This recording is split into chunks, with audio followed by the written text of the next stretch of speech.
minha família, da minha origem paterna, é polonesa, somos Polish. Os meus avós paternos vieram do interior da Polônia, de uma pequena cidadezinha, um shtetl, né, chamado Matiewicz, chegaram no Brasil em 1932. Meu pai nasceu em Santos em 1933. A minha família materna, família Wassermann, veio da Rússia, ainda na Bessarábia, e chegaram ao Brasil bem antes, chegaram ao Brasil ainda no final da década de 10. O meu avô chegou em 18, 19, e a minha avó veio bebezinha também, chegou em 1908, 9. Aí a minha mãe nasceu em Santos também, em 1936. E eles casaram-se em Santos em 59, em janeiro de 59. Portanto, nós somos, enquanto origem, da Polônia e da Bessarábia, hoje Rússia, né? E a família é uma família, do ponto de vista brasileiro, com origem na comunidade judaica de Santos. A minha família tem uma história bastante interessante. O meu pai, que acho que é a grande figura que transmite valores judaicos muito matizados do ponto de vista ético e do ponto de vista político. A minha mãe, eu creio que é muito mais responsável por nos manter ligados em tradição. Tenha o seu contato mais forte com os valores judaicos quando meu pai vem para São Paulo, meados dos anos 50, ele vem estudar, ele sai de Santos, vem estudar em São Paulo, entra na Escola Técnica Federal, depois passa no vestibular e entra na FAU, na Faculdade de Arquitetura da Universidade de São Paulo. Desde muito jovem, quando meu pai chega aqui, ele se liga ao DROR, que é um movimento juvenil, né, que preparava as pessoas para fazer Aliyá. Então, a intenção do meu pai era formar-se arquiteto e ir para Israel, exercer arquitetura em Israel. E, claro, havia toda uma concepção da construção de um Estado socialista. Estamos falando aqui dos anos 50. Meu pai acaba por não ir a Israel, porque havia uma pressão muito forte na época do próprio DROR, para que as pessoas fossem logo antes de se formar. E ele queria se formar. E, para fazer a história mais curta, ele acaba não indo e fica aqui. E tudo isso, naquela época, se organizava em torno da Casa do Povo, que ainda hoje existe, fica ali no Bom Retiro, onde era o Scholem. Então, eu, muito criança, fui estudar no Scholem Aleichem, depois acabei saindo, nós mudamos de bairro, a gente morava no Bom Retiro, ali perto do centro, mas depois fomos para a região mais próxima de Pinheiros, ali de Jardim América, e desde cedo, portanto, duas questões estão muito presentes na minha vida, desde pequenininho. Essa militância ao redor das atividades da Casa do Povo, que eram atividades culturais, atividades de debate político, de inserção da comunidade judaica na vida cotidiana do Brasil, e, de outro lado, de seguir as tradições, né? Na minha casa se celebra todas as festas, né? Yom Kippur, Pesach, etc.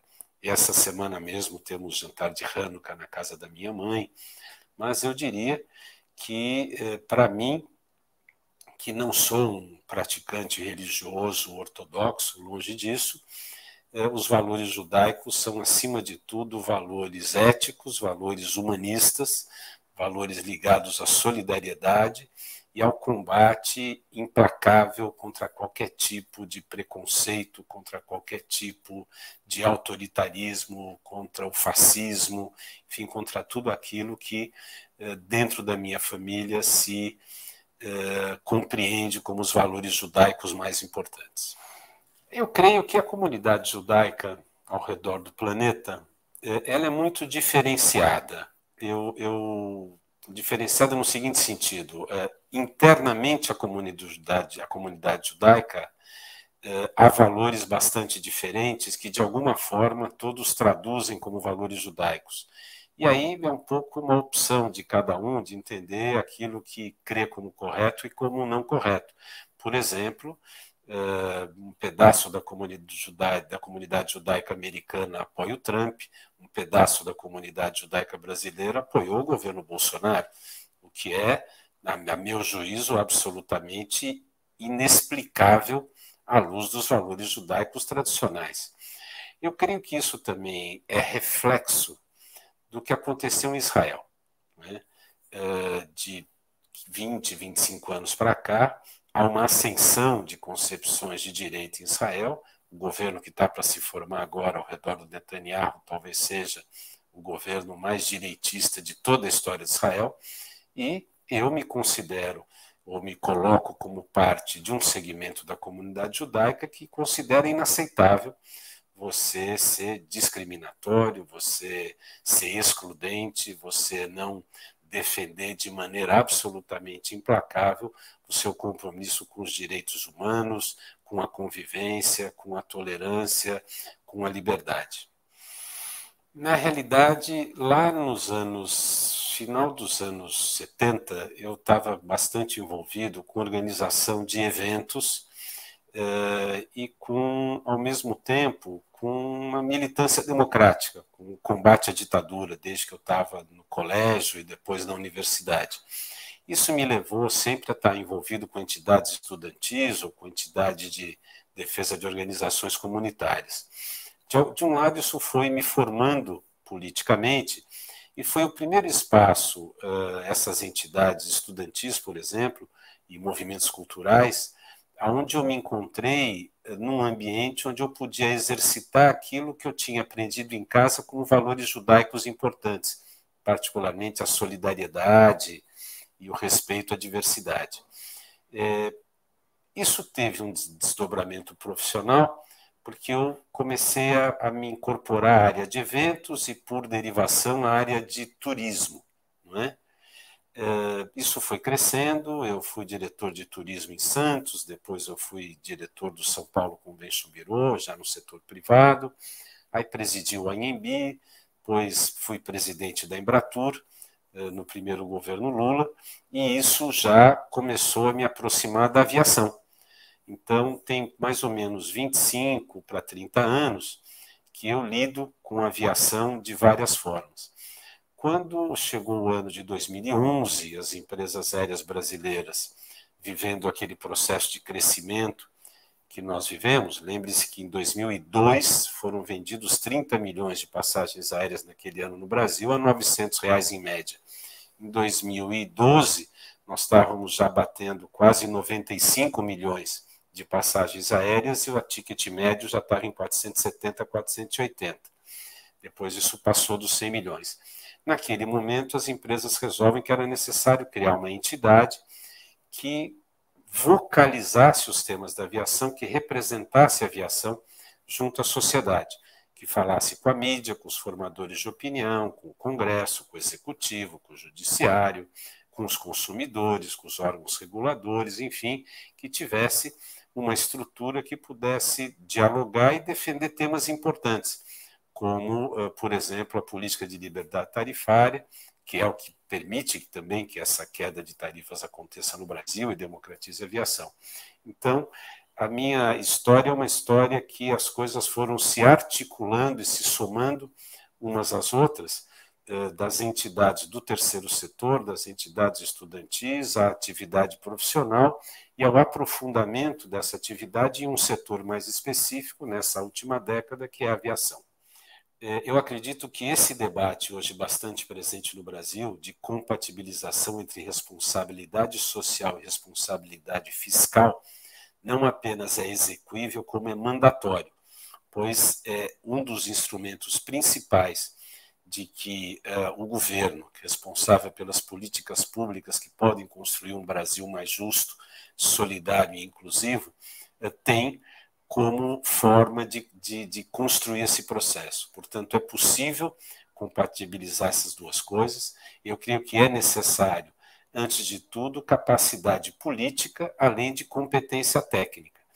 Acho que há um segundo momento, que é um ambiente necessário, que é consequência do processo eleitoral, que é esse amplo espaço de diálogo que deve voltar a existir no Brasil. né? Nós passamos alguns anos vivendo aí de sobressalto em sobressalto, de susto em susto, com declarações, enfim, bastante infelizes, vindas de Brasília, e creio que agora nós vamos viver um momento em que volta o império da política no sentido mais positivo da palavra. O que quer dizer isso?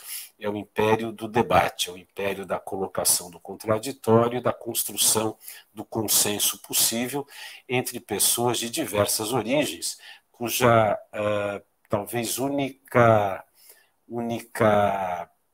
talvez o único ponto de unidade seja o compromisso com a democracia e com um país mais justo. Portanto, eu sou bastante otimista em relação ao ano que vem. Acho que vai ser duro, vai ser um ano difícil. Acho que há obstáculos e bombas relógios deixados por todo o trajeto, mas eu creio que o Brasil já superou coisas mais complicadas e vai superar também isso. E, do ponto de vista da aviação, se a gente retomar o que vivemos na primeira década desse século, que foi esse triplicar do número de passageiros e a queda pela metade do preço dos bilhetes, nós vamos conseguir dar mais uma vez uma contribuição importante ao país.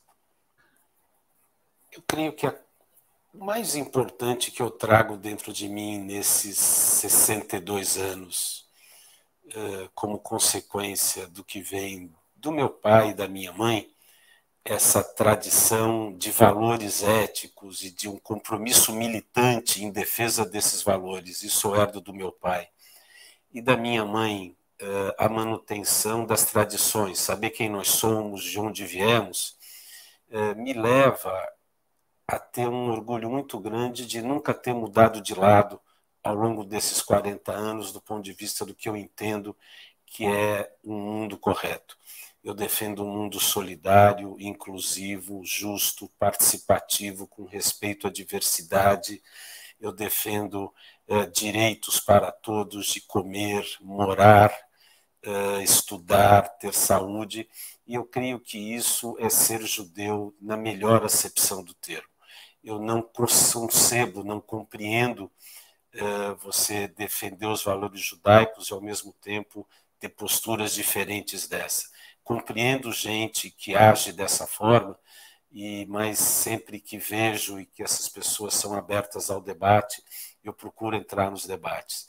Então, eu chego aos 62 anos ainda com a crença de que os valores judaicos são absolutamente fundamentais para guiar a nossa vida no sentido de compreender uma sociedade e atuar dentro dela para fazer valer estes valores a que eu me referi.